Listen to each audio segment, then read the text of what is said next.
Welcome to the TokyoBill Weekly Update, stories around Japan of interest to me, TokyoBill. Today is December 20th, 2025.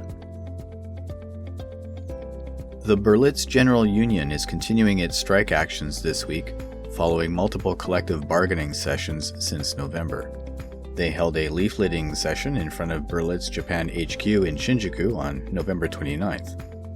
In addition to pay improvements, the union, representing language teachers and other staff, is seeking sick leave parity with non-teaching employees, revision to unwarranted coaching sessions by unqualified staff, and appropriate lesson preparation time.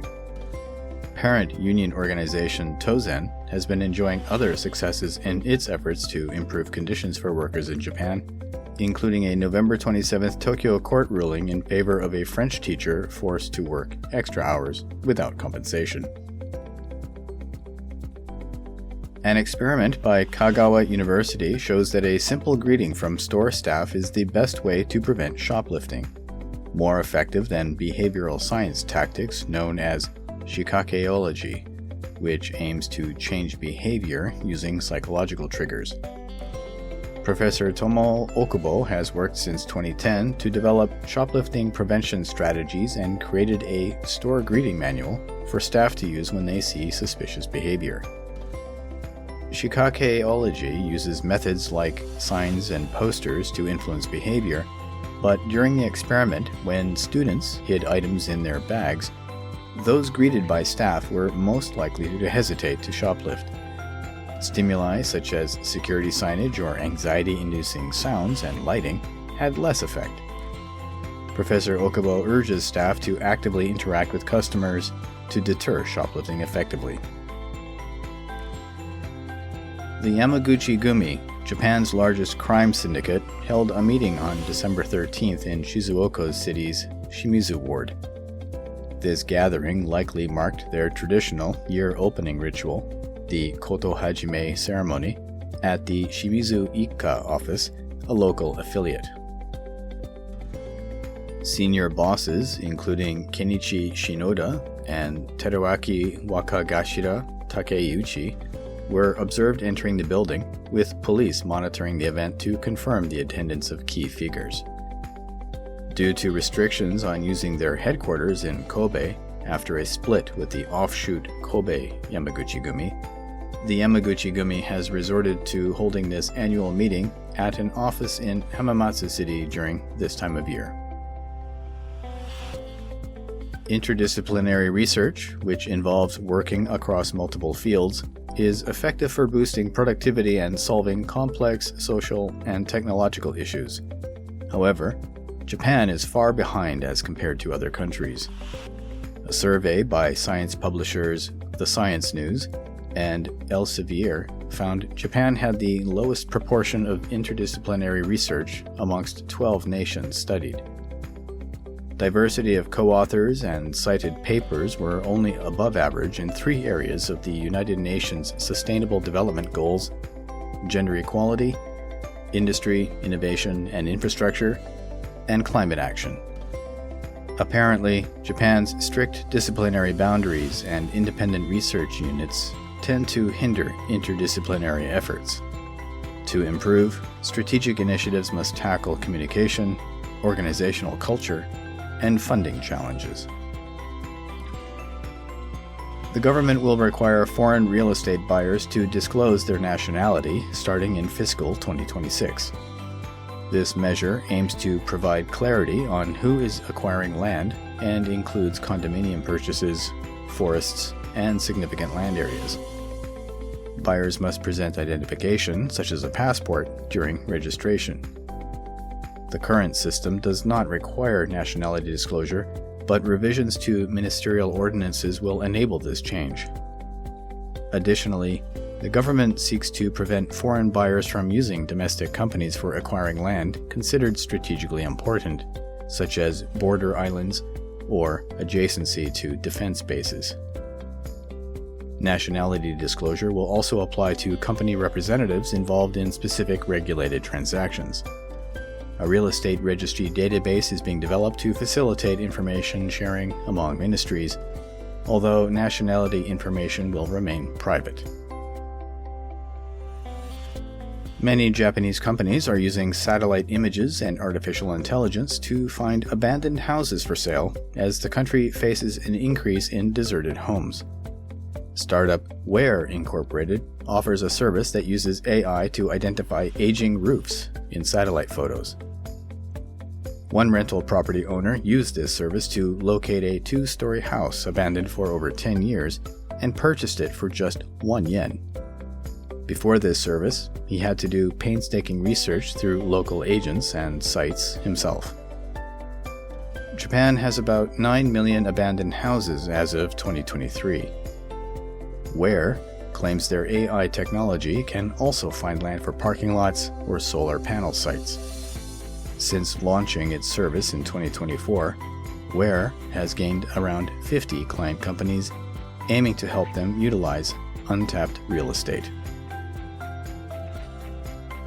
Scientists have noted exceptionally warm ocean temperatures and extreme weather patterns due to a shift in a significant Pacific Ocean current that runs along the Japanese southeastern coast.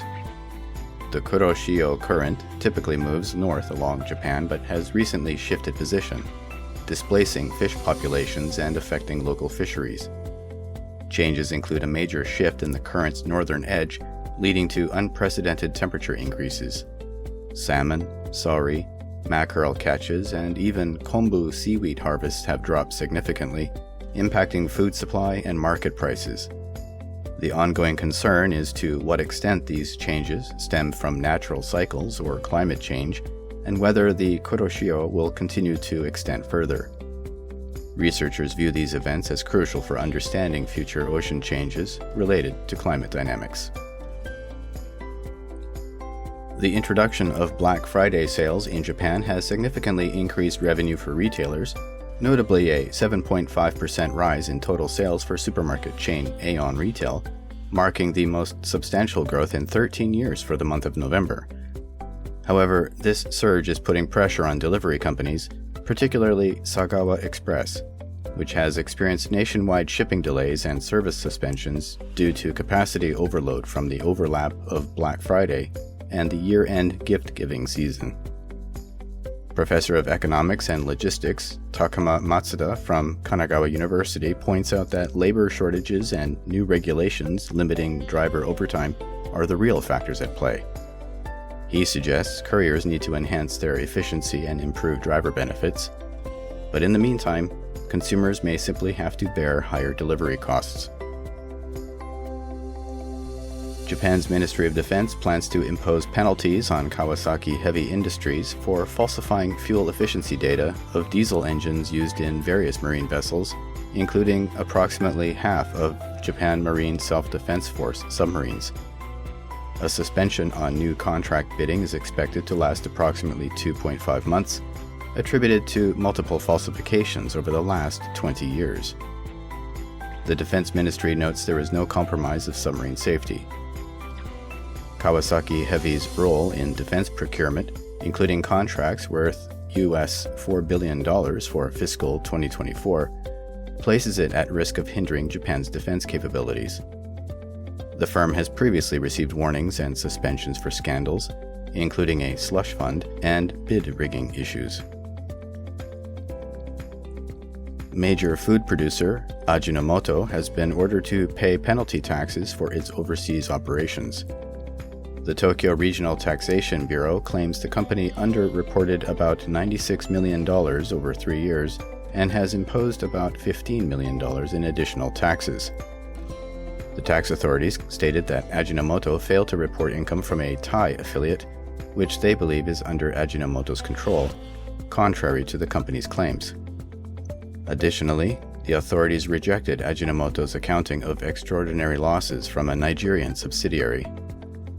Ajinomoto asserts that it followed tax laws properly after consulting with experts and is not fully satisfied with the ruling. Ajinomoto has filed an objection with the National Tax Tribunal. Beer giant Asahi Group Holdings has announced its acquisition of the East African business from British beverage company Diageo, maker of Guinness beer. The Japanese firm intends to enhance demand by leveraging local sales networks. Diageo has verified its decision to divest its stake in East African breweries to Asahi, which will invest 465 billion yen, approximately $3 billion, to obtain the beer and distilled liquor operations in Kenya, Uganda, and Tanzania. The collective population of these countries exceeds 170 million, with a notably young demographic. Asahi noted a 30% growth in the beer market in the region from 2019 to 2024 and plans to introduce Japanese brand products following the expansion of local brand beer sales. The Israeli embassy protested to the Nagano prefectural government after a hotel refused to host Israeli tourists earlier this year. A prefectural investigation found the refusal could be seen as discrimination based on nationality, leading to a verbal warning for the hotel operator.